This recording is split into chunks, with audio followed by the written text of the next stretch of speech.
Hey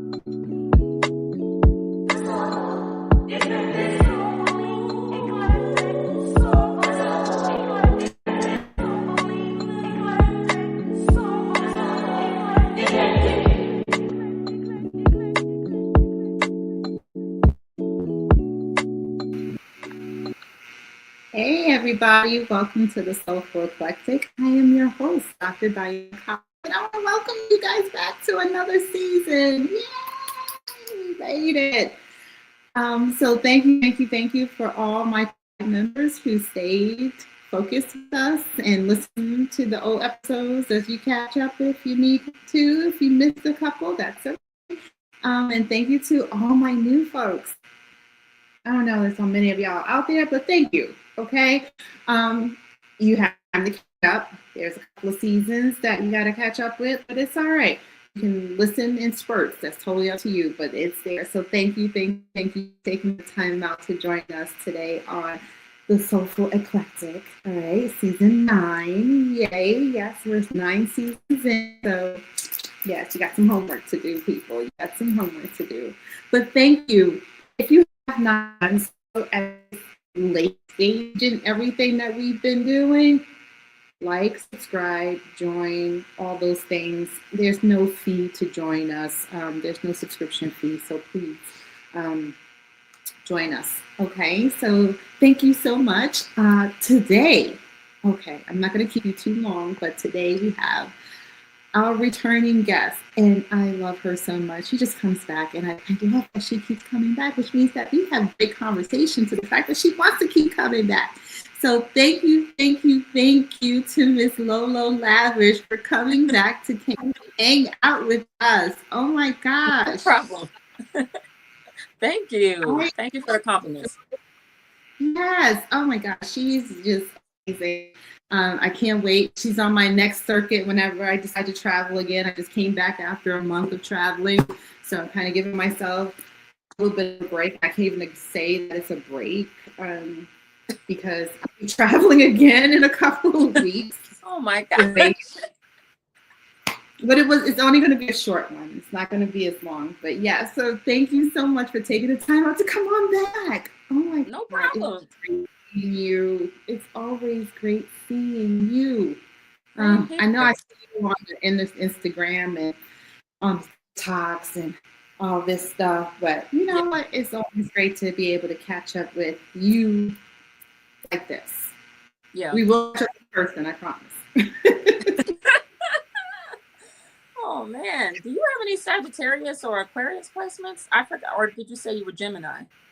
I am a Gemini, and many of my moons are Virgo, which is wild. I was trying to figure out where all the traveling came from. I don't know. My husband, my dad calls me his accuracy. So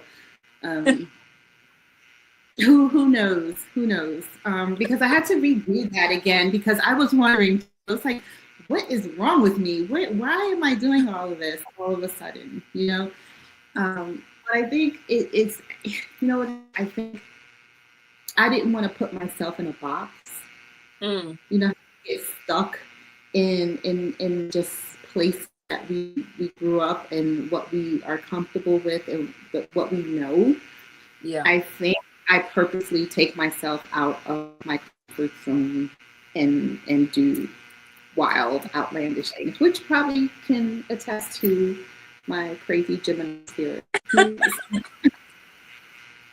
No, I'm on that side of life too. Like, let's try to push, you know, and see how much further we can go.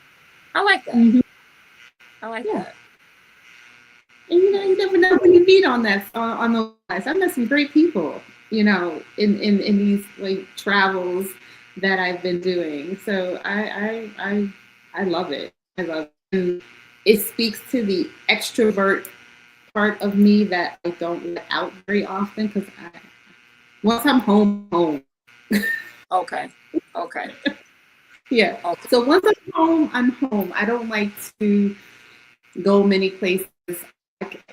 It would be not unheard of me to be in my house for weeks at a time and not be outside. And I'd There's be nothing okay wrong with with that. Yeah, there's nothing wrong with that. it. Yeah. I So think the box concept, that's actually why I contacted you again, because I did not realize how often people put themselves in boxes and how it was hurting us. mhm. It does hurt us. It does. So before we get into that piece, let's just remind everybody who you are, what it is that you do for those who are just coming in for this episode, or who know you and follow you. Just give us an update. Okay. My name is Lolo Lavish. I am a Houston made mermaid, present day siren. What that means is I have an ancestral spiritual connection to water. I'm a water witch, I'm a water worker, and I just do my best to use my voice to help other sirens locate their song. I've just been trying to help people in general figure out who they are, and really wake up more of my water sign sisters. I'm realizing how everything is super connected. I have a store in Houston called the Blue Dollar. It is a spiritual development center for sirens, which could encompass, spicy workers, dancers, but also, again, like I said, just creative, feminine people. And I want to create more safe spaces for people in general. So I'm just noticing with spirituality, it's just so much dictatorship, and water doesn't do dictatorship. So that is what I'm here to promote. I love it. I love it. And I just you speak to the other side of me. Um, I think we talked about this in our Valentine's episode. We Yeah. had you on Valentine's Day, right? Yeah. The spicy burger. I love that. Now when I say that, people look at me like, "What?" I was like, "Spicy burgers, don't you know?" It's so funny because it just came from needing to censor our words when we talk on these apps. So yeah. Yeah, So, yeah, and I I like and I thank you because I do use that term quite often since that day. Workers. yeah. Yeah, I like that term too. Yeah, like where you get that from? I said, "Oh, you have to watch my episode with Miss Lolo Lavish." Okay, that was her turn. Come There's on. also spicy accountant. You'll also hear that people say that they're spicy accountants, or they'll call themselves a midnight ballerina. Ooh, I like that too. Midnight Ballerina. Yeah. Okay. That might be my side name, my inside name. Spicy. Nothing wrong with it. Nothing wrong with it. Oh goodness. Oh, I just love talking to people that let you be yourself with. Yeah. We talk about wearing masks all the time and being PC and whatever that is. So we mentioned being in a box, right? That's part of being in that box and putting ourselves in box and censoring ourselves, which is a lot of that lately. Yes. And I continue to learn. I'm just now diving back into TikTok. I've been more heavily on Instagram, and there's different energies on different apps. And what I've learned is that things that you can get away with on TikTok, you cannot on Instagram. Instagram feels more of a mature audience. And I went back into TikTok, and it's spiritual mayhem. I did not. Basically, if you want to be a spiritual con artist, TikTok is your best friend. Wow. I noticed that because I get DM'd a lot from spiritual workers asking me, yeah, I see a light in you. Let's do a reading. No. No. No. We're just gonna say no, there's no way, because when you really do spiritual work, you don't want to message people. It's almost like, why would I even want more work that I don't got to do? And if they were really just supposed to relay a message, they wouldn't try to sell a service. They would just relay a message and say, But no, no. I guess I'm waking up more to the fact that the same predatory processes that we see in the church are still being spread and promoted in spiritual communities. And I didn't realize how bad it was. I am brand new to the concept of spiritual digital cults. People are able Hmm. to form cults across digital devices. And I feel so naive. I did not know it was that bad. You know what? You say that, and I didn't even think of that as being a possibility. Like, because we see cults and things, and it's always in these far out places, or even in our own backyard sometimes, right? And it's a commune of some sort, and they're it's in your face. I didn't even consider the digital part of that and have it now in our cyberspace. Yeah, Hmm. cyber cults. I didn't know that people can abuse you across a digital device and people be pulled in to do. I didn't know. So now that I do know, I'm using my voice to warn and spread people like, hey, whoa, yeah, yeah, everything I do is about freedom, from me having a Sagittarius rising to water. Water is free, and a lot of us have not been free for a long time. Mm-hmm. Mm-hmm. That is so true.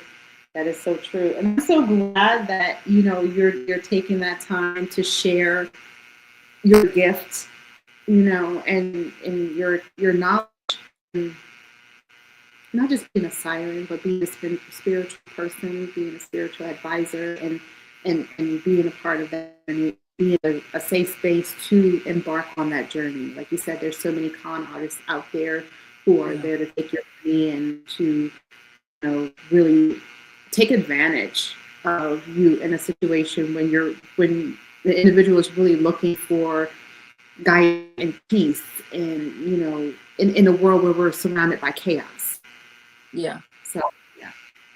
And honestly, I'm glad that I've done spicy work. I'm so used to having a sense of my words. I don't know what I could say on this interview, but I'm glad that I've done that, because I'm also noticing that the PIMP method is also, it all ties back to colonization if you ask me, but the PIMP Mm. method, the plantation method, is being applied to spiritual practices, and it is tearing me up.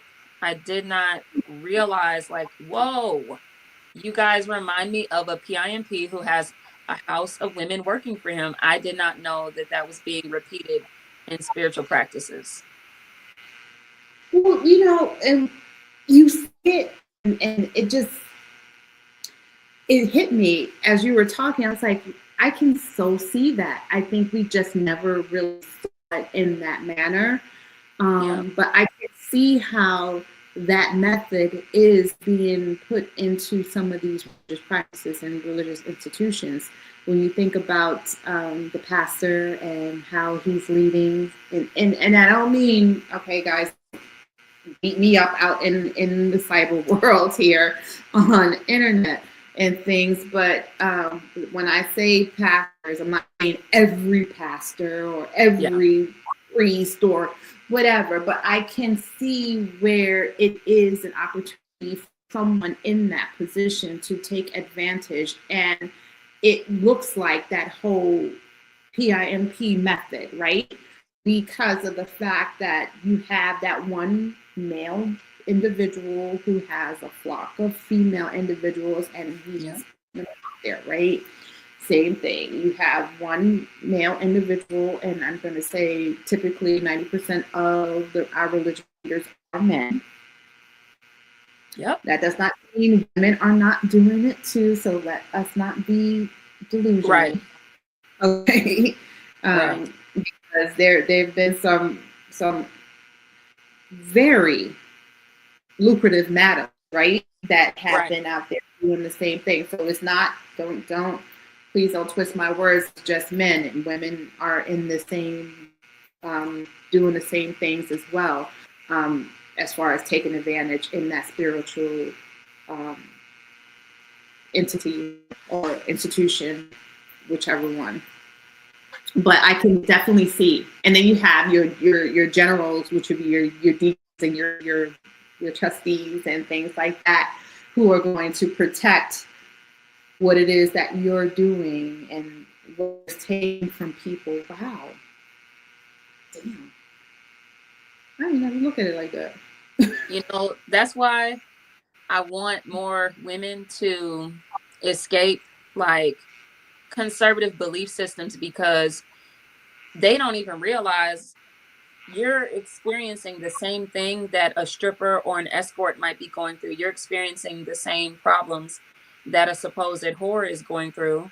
And so you bragging that you close your legs, you didn't close your heart, you didn't close the door away from predators.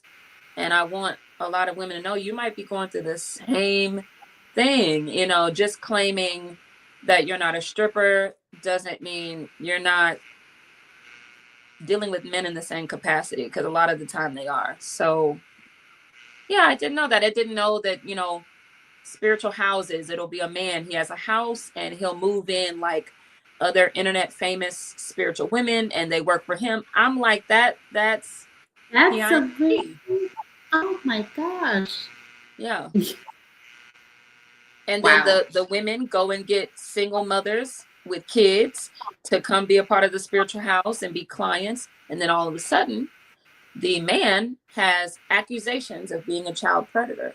So it's the same thing. It's like, and now I'm starting to wonder, maybe we don't need to be doing no spiritual house. We need to live in separate houses. We need to have our own apartments. Cut all of that mess out. It's a lot of dictatorship. It's some of the stuff you see in a strip club, you also see in these spiritual spaces. So, yeah, you know, let's say call them pseudo spiritual spaces, because honestly, if you're doing that kind of thing, you're really not doing anything spiritual. yeah, It's being definitely manipulated to something more malicious, obviously, and taking advantage and creating a cyber cult. That too. You know, I think because people have seen me be outspoken, they do come to me with information. And I don't like bullies. I grew up getting bullied a lot. I was a goofy girl. I was like that so Raven, minus the good fashion. I didn't dress as good as she did in school. I would have, but yeah, I do like fashion. I was gonna go to school for fashion. Had no idea I was a psychic medium, but I was goofy. So I'm not used to clicks and like popularity just yet. I'm still trying to adjust to people even seeing me as popular. And I learned about digital cults recently, where people will form WhatsApp group chats, maybe with 100 to 150 people, and tell them to, you know, cast spells and hex people that they don't like. Just tell them to do whatever they want for them. And they're supposed to be their students or their godchildren or, you know, spiritual godchildren. But I did not know how deep spiritual abuse can be. I didn't know it could be digital, but it makes sense, because when people are looking for God, essentially, when they're in a vulnerable space, you know, honestly, all somebody has to do is wear a head wrap and say some fancy words that somebody doesn't understand. And they might think that you're the real deal. And I don't know if I can blame them for that. Yeah, and you see that a lot. And I'm thinking about it as you're talking about the amount of spiritual, I don't know, what call it, messages, TikTok information, whatever, that as it scrolls through my timeline. When did we get all of this? When did we got, you know, this person spewing this, and this was a spiritual advisor for this one, and it's like, you don't know. And I can see how you have someone who's out there searching for answers, searching for truth and belonging, and finding that spiritual space for themselves, how they can get sucked in to a lot of it. I can totally see it because some of them do make it really believable, but you have to do your research.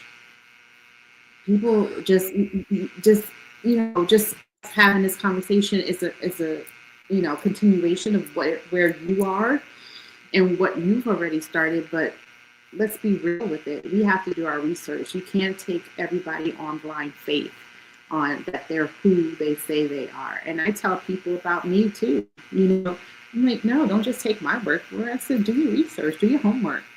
You know, look me up, look up the things that I've done and where I've been, and the trajectory of where I'm going before you just take my words. Do your homework. And I say that for myself. So I'm damn sure going to say it for somebody else that you just see on Instagram and TikTok or whatever. They want your money.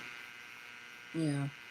Oh, money. I didn't either. The money. I didn't realize like people are charging thousands of dollars for things that, like, again, digitally, like you didn't even touch the client. You're not even around them, and thousands of dollars. I'm like, thousands of dollars means that you're flying me out to your city and I'm going to personally cleanse and pray over your house. And I'm going to be with you for a few hours. And then I'm going to give you readings. I'm like, thousands of dollars. It's, yeah. And the big platform spiritualists that I've been calling out, they're upset and they're all clique-based. They all repost each other. They all operate as if there's some sort of gang or clique. They're all trying to come at me because I think I'm messing with their money, But I'm like, you know what? No, because y'all are just behind a keyboard. And I'm trying to wake other people up to, please don't let somebody bully you behind a keyboard. If anything, at least let the bully be someone who's like face to face. But no, this is horrible. So I didn't know that. Yeah, I didn't know either. But again, you see it and you see all these people popping up out of the blue. And it's all because, unfortunately, we do have some weak souls out there who are desperately searching. So they are preying on those individuals. That's why I call it predator. Yeah, because my thing is like, somebody could be 45 years old in biological age, but in spiritual age, they could be like a baby. And that's why I call it predatory. When you know when they don't know what's going on and you're just taking advantage of them. Mm-hmm. Yeah, I don't like it. And the water being the womb, because a lot of people have asked, like, LoLo Lavish, why does it matter? Why are you popping off so much? But I'll have to remind people, the water is the womb. So with me promoting water, I have to be against anything that hurts womb energy. So like children, women, queer people, innocence, anybody that attacks innocence, naiveness, that's what mermaids go after in the first place. So I am being the mermaid I'm supposed to be, but a lot of people don't know who a mermaid really is outside of Little Mermaid propaganda. So they're like, why aren't you just singing? Why are you not always pretty? Sometimes I get up, I take my wig cap off, and I start yelling at people. Like, siren and mermaid to me are just two different sides of the same deity. So okay. I can seduce you, or I can cast a storm. It's water, water's not always happy either. Mm-hmm. But so speak to that a little bit more about, the mermaid and siren connection. The mermaid and siren connection? Mm-hmm. Well, it's funny. I researched them a lot and people try to separate them. But as you do your research, what you'll find is the words are interchangeable. And then, of course, those are not the only two words. You've got siren, you've got siren, you've got siren, you've got sirena, you've got other languages where the name of the mermaid is what they call mermaids. So what I've boiled it down to, mermaid and siren, it's just like being a woman. It's like you can be motherly or you can be a man eater. The mermaid side is, I'm going to be soft and gentle and I'm here as a safe space. The siren side, is seducing people to sink their ships.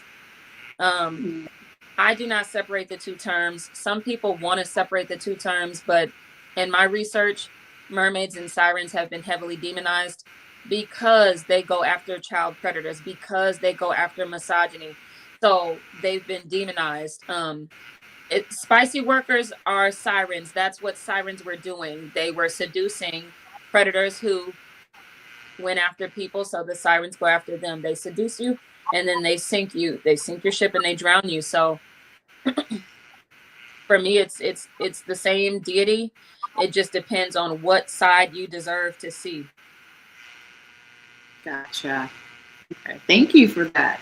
I asked because, you know, if I have that question, I'm sure somebody else out there has that question too, right? It says, every day. I love it. I love, you know what? I like I said, I watch you, I see you, and you know, I reached out to you to come on the show anyway because I there was just something about you that resonated with me, and I know you had to hear what more you had to say. So thank you for rocking with the tribe. I appreciate it. So you know, when you're thinking outside the box and you're trying to educate individuals on the spiritual predators that are out there, because that's what they are, spiritual predators. How do you not fall into that, being considered a spiritual predator? Because someone can say, and I'm sure someone has. Yeah. So the predators are flipping the script. It's, you know, manipulation 101. They'll speak about me, and when I finally speak up, here they go. They're gonna do what is it called? The Darvo. It's like they'll deflect, and then it's like a whole thing in psychology. They'll deflect and then they'll flip the script. So yes, that is happening where, you know, the abusive people I'm trying to call out, they'll say, oh, that mermaid lady is just trying to promote her products. But when I get up and speak, I don't say, hey, by the way, I'm trying to help you, but also buy my ebook. I never do. I just get up and I just talk.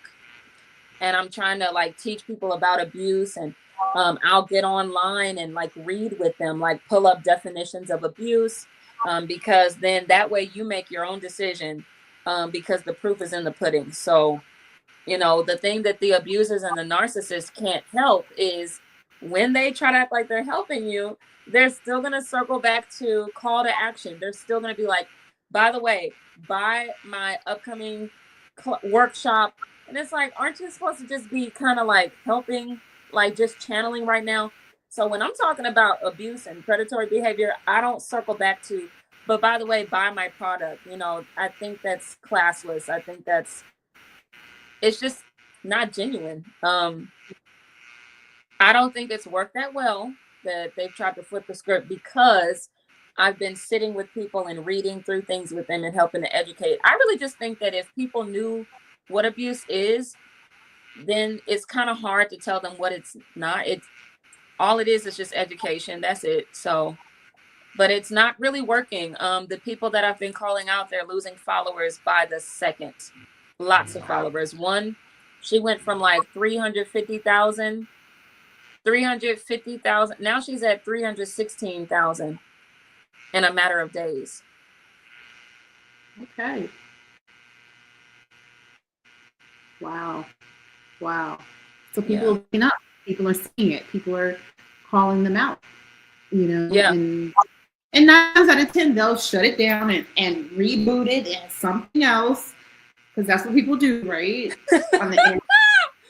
No, why are you channeling? Because one of them in particular, because it's a collective of them that you know associate with each other on TikTok heavily, but they don't have the same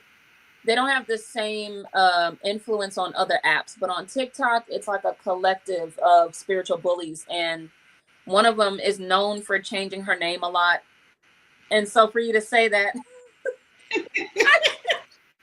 that's what she does. She changes her name a lot, and she'll brag and say, oh, it's because I'm all of these things. It's like, all right. But yeah, it's been heavy, but I'm built for it. I have the Scorpio placements for it. and it's helping me to give birth to new ideas and new things because I'm seeing what our people need. So what's new for you, that you've gotten out of all of this as you're seeing and you're fighting these battles? What's Peer-led support. Now, people are requesting that I do it digitally, but peer-led support. I flipped the script on the abusers. And it was natural because I was on a live on TikTok. It was about 90 of us. I'm sure some of those were enemies. But when they were trying to tell me how scared they were, because that's the thing with spiritual abuse, it's already dangerous to leave an abuser. It's the most dangerous time dealing with an abuser is when you leave. But for spiritual abuse, people feel like they can't block your number. They feel like they can't stop talking to someone because they're going to get hexed. They're scared that they won't be able to run away from the abuse. Somebody is going to hex them. And that is how people will try to make you feel. If you speak up against their favorite TikTok spiritualist, other people will chime in and say, oh, that lady's going to get you. You better watch out. And they'll put threats on your life. It gets dark. So wow. where I am is I was on the live with like 90 people, and I said, okay, you know what, we're just gonna pray right now. And I just started praying, not charging nobody no money. I just said, everybody that wants to be a part of this energy where you just want to get rid of abuse, you can pray out loud to yourself, you can clap your hands. But I realized, okay, if y'all can build digital cults, I can have digital collective prayer. And I think it did a lot. But I'm looking to create a space where it's peer-led support and people can just feel safe to communicate with one another, especially when we're talking about sexual trauma and the womb. I am creating a space for that soon. So I don't know if it's going to be all digital, if it's going to be at the store, but that is where because this has been going on for like 2 months where I've been calling people out with big platforms. I've been like, hello, what is this? I don't understand your behavior. And that's where I am now. I'm like, you know what? Yeah, people, this is horrible. This is horrible. So how's that fitting in with your work at the shop? How you're building, you're making the two combine, right?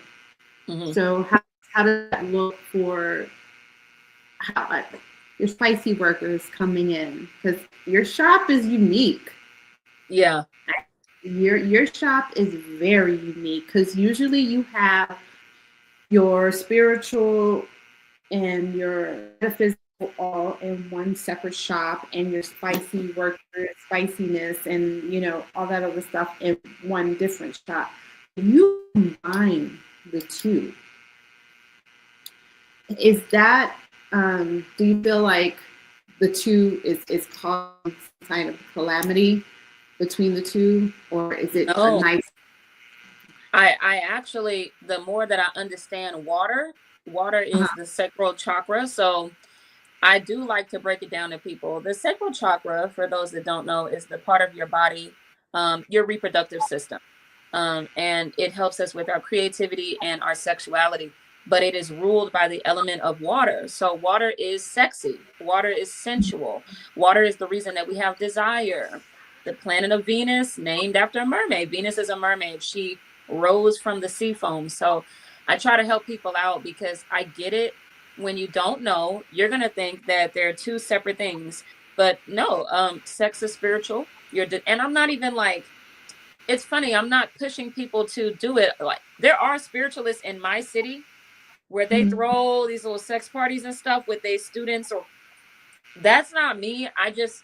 It's more of, I wish we would stop condemning the coochie. Like, I want us to stop condemning the reproductive system altogether because it's ruled by water. So it's like, it's an ocean. And we as humans, we are 60 to 70% of water in our body. So the more that we condemn the reproductive system, it's like we're in spiritual drought, physical drought, emotional drought, financial drought, because water is the first bank.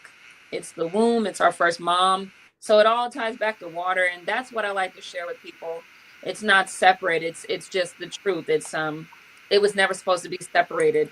That I think that came from colonization, misogyny. Well, misogyny is colonization. It's all from there. there was not supposed to be a separation.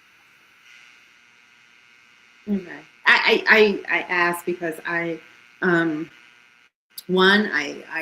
figured my viewers would like to know that as well, but I figured that was the reason behind it because I see it the same way, right?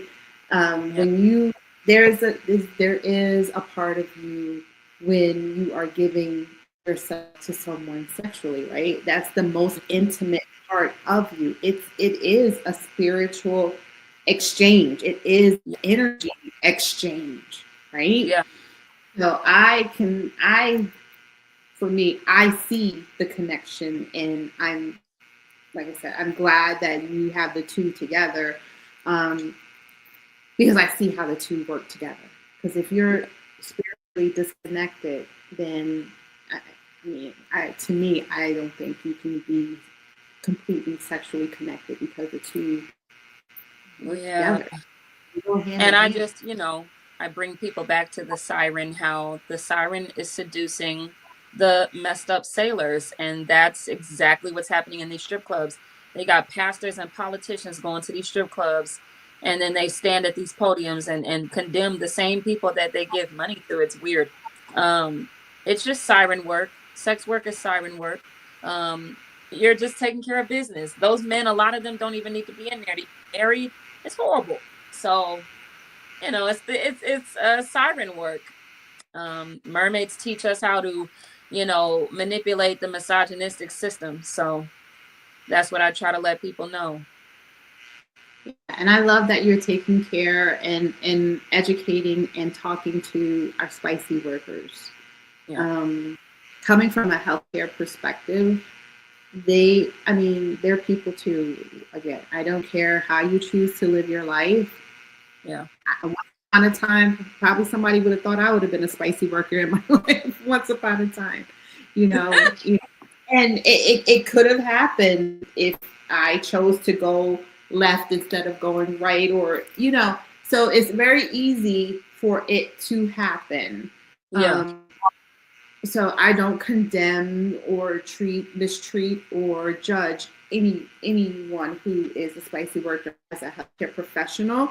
I've taken Yeah. care of many spicy workers, and in that, I always tell them I'm not passing judgment. I'm here to educate and to teach you to stay healthy and to keep yourself safe in those situations, because there aren't many safe spaces for them, because you have, again, the spaces that you are supposed to be safe in. We're going to say church, right? Um, you find that there are also individuals in there, once they know who you are and where you come from, who will take advantage of that and prey on that, right? So I am I commend you and applaud you for being there for the spicy workers and being a safe space for spicy workers, not only to make them look good on stage, right? Yeah. In fashion, because you do a great job with the wardrobe for them, but also taking care of their mental health and the spiritual health. I commend that you have that space, and that you're sharing a part of you to do that and to help keep them safe. Because Yeah. yeah, you have your churches and your police stations and all these things that are supposed to be made to help you feel safe, and unfortunately they are laden with predators who take advantage. And Yeah. Or unaware, because I just recently learned too that sex workers will go to other spiritual stores and try to get some readings and stuff on. They may ask the reader, I feel like I'm under a curse. I feel like my mother is a generational curse for me. How do I break away from it? And a lot of readers will just tell the sex worker, oh, you just have to stop doing sex work. And, I'm like, nobody, if the spicy worker is making thousands of dollars a day, you can't tell somebody in this economy to stop making that type of money Mhm. and go do what? You're not even replacing an idea with how to keep making that type of money. Nobody is walking away from that. So if a spicy worker, even if it's just hundreds of dollars, because shucks, at a hole in the wall on the side of the freeway, you might still be able to regularly, like there was a nice club in Houston called High 10, and it was off of I-10 freeway. And regularly, if I went there, I could at least walk out with $300. Now, for a regular working class person, that's just, they don't have immediate $300 every day. So I'm like, you know, you can't just tell somebody to stop doing something because of your morals. You got to also think about, they're making a lot of money.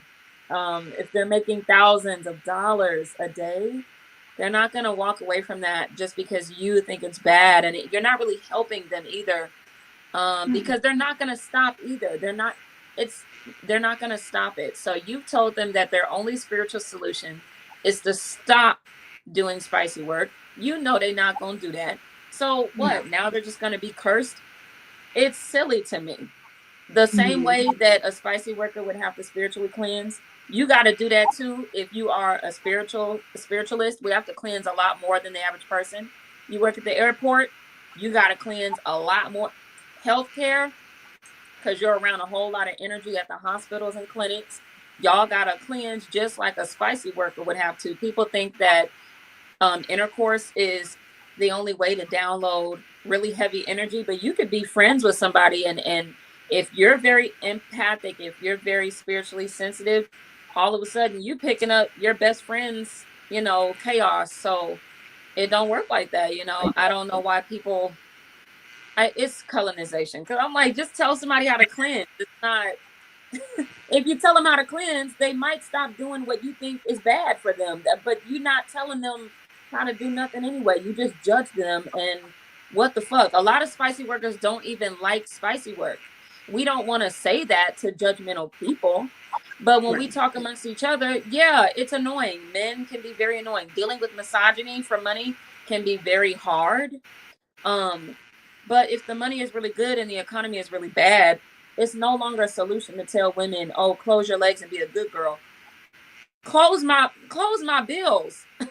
Pay my bills. Like, oh my God. It's just not realistic. Oh, and you'll get that argument a lot from people. Well, you could just get a job, it's like, you know, and to your point, yes, they could just go get a job, go work at McDonald's, go work at some restaurant, some TGI Fridays or whatever, but it still is comparable to what they were making. Yeah, at the club. Yeah. So again, I don't condemn anyone. I'm sure, again, I could have been on the other side of that as well, because that money is good. Yeah. And when the economy is to shit the way it is, and you got bills to pay, mouths to feed, you're going to take the path of least resistance. That sounds like water. That sounds like water. Like least resistance.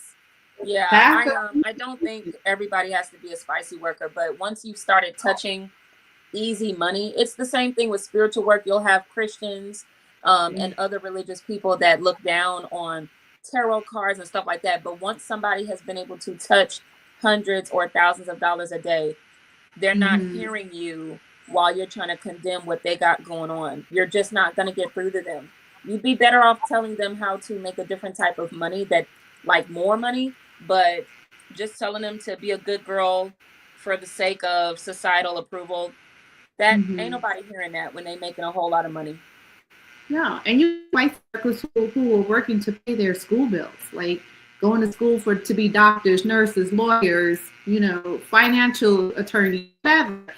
They're going to school to do these things, and this is a way to pay their bills. Yeah, I've met a couple of CC workers who were in the clubs, and they go to school to be lawyers, and you know. So again, I can't condemn you. It's a path of least resistance and a means to an end. Yeah. Some people do it forever, and that's their career. That's choices, and some people are doing it for the moment to get through. Yeah. You do what you Yeah. need to do to survive, and you know what? Is to survive. Yeah. Like, And I think if you're not helping somebody to survive, again, you really can't be the voice of reason when, you know, you're not even doing anything to help them out of their situation. So again, how can you be upset? That's it. And you know, I think we said this the last time. Men in spicy work do not get judged like women in spicy work. Queer people do, but like men. So even gay men don't get as judged as much as feminine people, like feminine presenting people. And intellectual gay men understand that. But overall, non-queer men in spicy work, they don't get judged like that. Nobody sits up, they're talking shit about strippers. They're not thinking about male strippers. They're only thinking about female strippers. So that's why I just feel like, you know what, I'm glad you said that. You know, the chocolate down under, you know, chocolate thunder, and what is it, Magic Mike, and all these things, right? You know, having those conversations about Alexa, stop. And what they're doing, and how they make their money. It's all in entertainment when it's them, right? It's just why is it the same again? It's that whole what happened to the this got to be the Mercury in retrograde mess. I can't even hear the camera.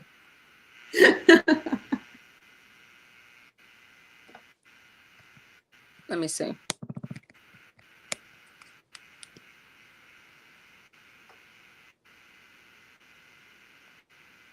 Yep.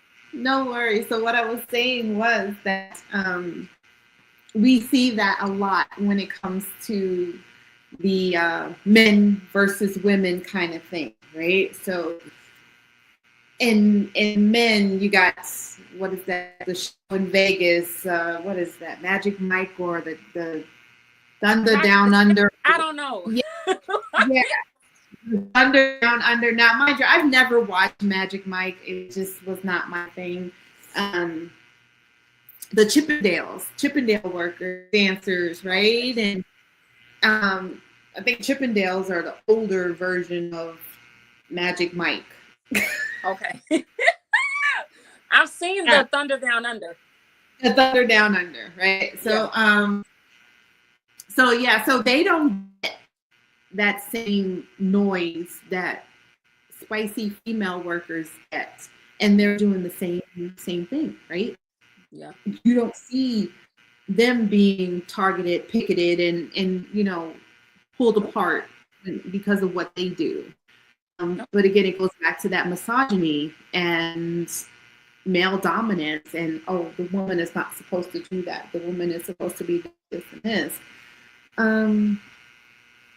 Yeah, we need to have the same conversation, right? For our male sex workers and our female spicy workers. Yeah. But then again, like I said, there's still no judgment, because the men are doing the same thing. The gigolos that are out there, they call them gigolos, you know, the male spicy workers, right? Or to whatever the PC term is. In any event, they're selling their bodies for sex and getting paid for it. They're doing the same thing, but they don't get the same blowback that female workers get. Nope. And again, it's all in that. It's not fair, but it's that colonial thinking, colonization, and matriarchy that we are constantly facing. Yeah. Shit sucks. It's everywhere. The misogyny is in the spiritual communities where, you know, male spiritual leaders will be taken more seriously. It's everywhere. All of the different forms of bigotry, they are everywhere. It's sick. Yeah.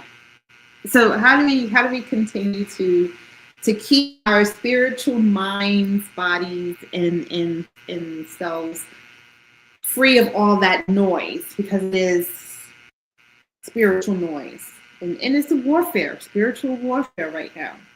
Yeah. Know? It really is. I've gotten into a mental space where I'm like, you know what, we got to leave certain people on the plantation. I am so thankful that, no, I'm serious, because I look at the Harriet Tubman story and I'm like, there's a story about her that people say that she had a gun, but she never had to use it on anyone. I tell people all the time, I would have used it, because you're telling me you want to go back to the plantation and risk everybody else's life right now? No, nobody's going back to the plantation. I'll free you either way. You may not like it, but you got to go. I'm so thankful, because people would have hated me. I don't even know if I would have made it into the books, but you know, I'm like, we just got to leave certain people on the plantation. So that's what I started to tell people when they refuse to, because I'm like, okay, we're dealing with cognitive dissonance. We're dealing with people like their brain doesn't really want to like work. It's trying to conserve energy. So when I see that people are, you know, choosing to ignore abuse or, you know, anything, I'm like, you know what? Stay on the plantation. We got to go. Everybody didn't make it off the plantation. Everybody did not, you know, have the courage, the opportunity, so I'm like, you know what? Fine. Reincarnate and try to do better next time. Or maybe when you reincarnate, those of us who risk our lives, it'll be a better existence for you to be a part of. But no, I don't. I'm like, everybody is not going to make it. That's okay. Like, wow. You know what? I love that. Everyone just does not need to leave the plantation. It's all right. You can stay. You can stay. You know what? And it reminds me of a poem I wrote some time ago. And I never knew why I wrote this poem. I don't know anyone named Jeremiah. And so the name of it is Jeremiah, I think. Is okay. But I when I reread it from time to time, I feel like Jeremiah is my fear. But you say that everyone is not meant to leave, should stay on the, you know, it's not meant to leave the plantation, or they can stay on the plantation.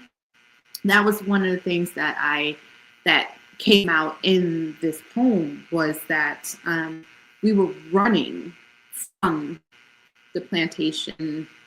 And the plantation can be literal, it can be, you know, right. Whatever. It's just a plantation, and the thought of something holding you down against your will, right? So we were running from it, and you know, you hear the dogs and you hear the chase, and Jeremiah wants to stay and wants to go back, right? And so it's like, to me, it alludes to that comfort, because you don't want to leave what you know. So, you know, and it's like, no, I'm going to keep running. I love you. So it could be the love of self, love of the person. So again, anyone reading it can read it any way they, you know, interpret it any way they want. But you can stay, or you can go back, but you're going back by yourself. You know, I'm going to keep running, because either way, I'm going to die. Either I'm going to die on the plantation or die running, and I'd rather die running than back there, right? So that's when you say that person, Jeremiah, or whoever, whether it's fear, whatever, is willing to go back to that and stay there. That's okay, because that's if that's what you want to do, that's fine. But I'm not. That's not where I want to go. So everyone, you're right. Everyone did not make it off the plantation, and as you said, you can come back and be reincarnated as whoever. Come back and do it again. Try again. You know? Yeah. But and that's okay. Again, no judgment. There's been many people who stayed on the plantation and lived the rest of their lives and died on a plantation, raised their families on a plantation. We hear it in stories, we see it. It's that safety. It's that comfort zone. Like we said, we didn't stay placed in that box. Traveling outside of our comfort zone. So I can empathize with people being afraid of leaving the plantation though, because that was frightening. So I think why I'm so hard on people now is because, okay, take my spirituality, for example. I have the belief of what I recently learned is in alignment with African Vodun, which is whatever deity wants to work with you, you work with them. It's no, so this is what someone was explaining to me, that African Vodun is whatever deity. It ain't about, oh, do I have to pay to work with it? It ain't about that. It's about which part of nature wants to work with you. Now, I already believed that about myself, where I don't have to go through a man to be a mermaid. I don't have to pay money for initiation into my own ancestral practices. If the Orishas, the West African Yoruba deities, if they want to work with me, they just will. I don't have to get approval from other people. Now, it's funny with spirituality because we say intuition and we say to listen to your gut feeling, but then when you do that about certain things, people say, no, you need to listen to me. I'm telling you, you're wrong. And it's like, huh? So with my spirituality, I work with the deities that I truly feel want to work with me. And that upsets a lot of people. But when I think about the plantation, that was physical, that was tangible. Now I'm like, guys, you all are dealing with like mental slavery, digital slavery. Mm-hmm. Why? We don't have to. I feel like the ancestors suffered so much. We literally do not have to subscribe to slavery of the mind, so there's this huge argument between free people and traditional people. They call it the traditional route of working with the Orisha, where they're like, no, you need to go through the traditional route. You need to get a babalawo. You need to have godparents. You need to, it's religion. And I tell them all the time, you guys act just like the Christians that you want to condemn. You're trying to force your belief system on somebody because it's what you've been taught. It's what it's your comfort zone. And because so many people around you believe in something, you feel like it's the absolute, either your way or no way at all. Like, and I feel free. I feel like, no, I see a lot of success in working with deities when I truly feel called, and it's been working amazingly. They'll try to say, oh, you're dealing with trickster spirits. Okay, well, these trickster spirits love my ass because I don't see no negativity coming from it. They'll try to say, oh, you're just the trickster spirits are getting to you. You're working with demons. You don't even know it. I don't know who y'all think demons are. I thought demons were supposed to ruin your life, or at least, have me looking fucked up. Neither of that has happened. So I think I just speak so hard against enslaving ourselves now, because it's like, why the plantation was hard to leave, but disassociating yourself from a spiritualist on TikTok is not.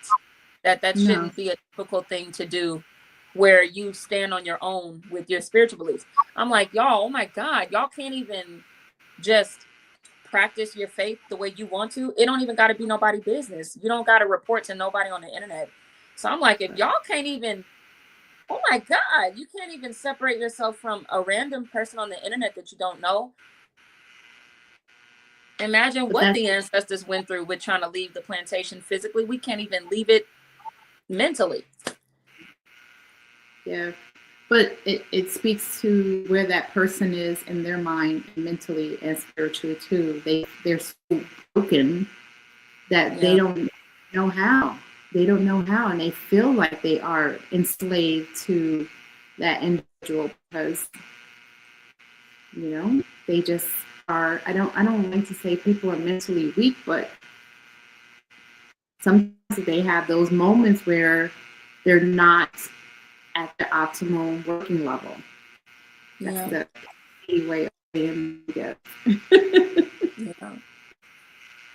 But it's hurtful because you see people being taken advantage of.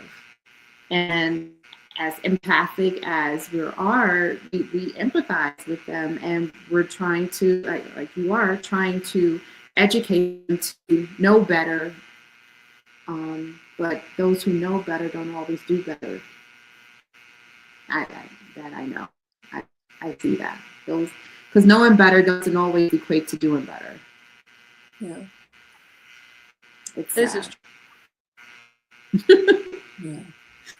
So I like I said, I commend you for your continual work and helping the spicy workers and those who are out there undergoing spiritual warfare. That's what it is.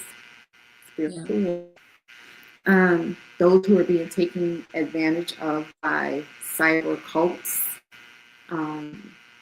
as well, because that is definitely a real thing. We've gone from being in face in buildings to being preyed on internets. So it's criminals find a way, and it's amazing how they have the ingenuity to take advantage of someone, but tell you in a minute they can't do a regular job and they can't be with it. But they're very smart. They're very smart, and so I give them that. But I definitely commend you for putting yourself out there, because you are putting yourself out there on the line. You really are. I mean, you yourself, you're being attacked, and your own spiritual warfare that you have to continue to be protected and prayed up, and all of that, and cleanse your energy constantly, right? You're constantly. I call myself a Mars mermaid. You know, I'm like, you know what? I got all this Scorpio. I gotta beat somebody's ass with it. It's too much Scorpio. You are Scorpio. Yeah. So I let it out. I'm like, you know, somebody gonna get this shit today. No. All right, you're right. Right. And you know what? I sit back and I watch. I said, "Ooh, who done pissed her off today?" Good child. I'm there for it. I'm in the background like, ooh. Sorry for them, but okay. It ain't me. Please. Yeah. But you know what? I love it. I love you. I love what you do. I just, you're just a joy. You're a joy, and I totally enjoy talking to you. Always off the internet, on the internet, you name it. It's never been a dull moment having a conversation with you. Absolutely. Thank you. And you know what? And honestly, I always learn something, and I love that. And I love that when speaking with you, because I have to let everyone out on the internet know that, you know, this is not something that, again, she's making up. She does research behind it, and she can substantiate the things that she says, and that's many of the reasons why I appreciate you and what you do, because there is again significant research and literature to back up what it is that you say and you talk about, and that speaks volumes about you and your integrity and what you're to the spiritual world and to the spicy world. And so for all you spicy workers out there, you know where you're coming from. Lolo is definitely a safe space for that. And I thank you, because they need it. They need it. They need that support out there, because it does get lonely for them. It gets hard for them. And I commend them. I don't judge. I don't judge anyone. I'm not pleased to judge anyone. It wouldn't be fair, and it wouldn't be kind to do that. So, yeah, go for it. I'm there for it. Thank you. Absolutely. Thank you. I really wanted you to know that for me. Thank you. It's definitely appreciated. I'm sure you've gotten one or two who have thanked you in person for sure. But I see the ladies come through your shop when you post them, and it's just a safe space for them. And that goes for the gentlemen too. I mean, you're not just in it for the female workers, Right. but for the gentlemen workers too, and our LGBTQIA plus community as well. Yeah. A genuine safe space, and this is what we all need in this time. It's a safe space to learn both spiritually and sexually, and how the two join together, and how to keep the two cleansed, right? Because you have to cleanse your spiritual and your sexual energy, and be mindful of who we give it out to, and cleansing after we give it out, right? Yeah. Again, so that goes both spiritually and sexually. So definitely. So thank you. Thank you. Any last words before we end for the day? I know you'll be back. That's not. I just want to encourage people to find their flow. Go with what feels like flow. So if something, that phrase I was taught, I always mess it up. Let me see if I can get it right this time. If it ain't a heck yes, it's a hell nah. I think that's the phrase. That's basically what it's like to work with water, sharpen your intuition. You're just literally, you're saying, do I want to eat this? Do I want to wear this color? No. Well, then don't wear it. It's your spirit is telling you what you need. So. Mm-hmm. I like it. I'm like it. Why did a bird just fly into my window? You need company. Oh my God. Okay. All right. Well, there you go. The ancestors are coming to visit you personally. They're just flying in, flocking in, and letting you know that you are on the right path. So they sent you a guide to come in and just say, "You got this." Okay. That's. Okay. Thank you. I think it's okay. It's like, huh? Okay. Yeah. It's okay. It's okay. So there you go. Thank you so much for taking the time out, for coming back on the show. I love talking to you always, and I so love having you come. So whenever you want to come back, you just know where to find me. So just reach out and let me know. For those of you who want to reach out to Miss Lolo Lavish, if you haven't noticed that the ticker is going across, she's at the $blue botanica.com. You can find her on her ID handles at the $blue, and of course on TikTok at the $blue. So I think everybody's on TikTok. I need to do better being on TikTok, because Lord knows I have one, but hey, it's a lot going on there. Yeah, a lot going on there. Needless to say, I'm not one going on there. We get better. But thank you so much for taking the time out. As I said, I thoroughly appreciate you, the work you do, the knowledge you share, and just keep it going. Just keep it going, and we will definitely be in touch. No problem. Thank you. Thank you. And oh wait, was there something else I was going to say? Your shop in Houston. 14585 South Main Street. Customers can look forward to some new events coming up, some new plans that I'm giving birth to.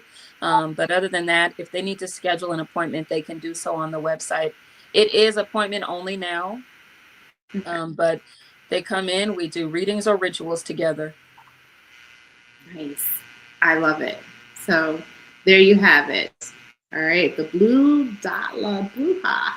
I know. That was the old one. I know. That was my favorite. The $blue Bruja. Thank you. So thank you so much. And I look forward to definitely our next conversation. So until we meet again, you take care of yourself. You too. Thank you. Thank you.